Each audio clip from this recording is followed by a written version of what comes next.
तरबियत का एक और नुक्ता ये है, तरबियत अंदर से शुरू होती है, बाहर से शुरू नहीं होती है। आप कहेंगे फ़र्क क्या है? मैं भी हदीस अर्ज़ करूँगा। फ़र्क क्या है?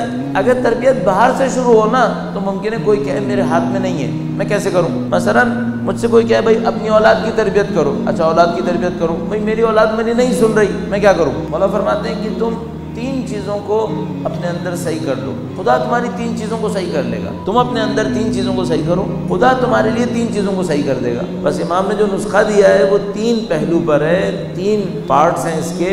एक, अपने बातिन को संभालो, खुदा तुम्हारी तारीफ को लोगों के अंदर करार देगा। तुम खुदा से अपने राब्ते को सही करो, खुदा तुम्हारे एहतराम को लोगों में करार देगा। तुम आखिरत की परवाह करो, खुदा तुम्हारी दुनिया को संवार देगा।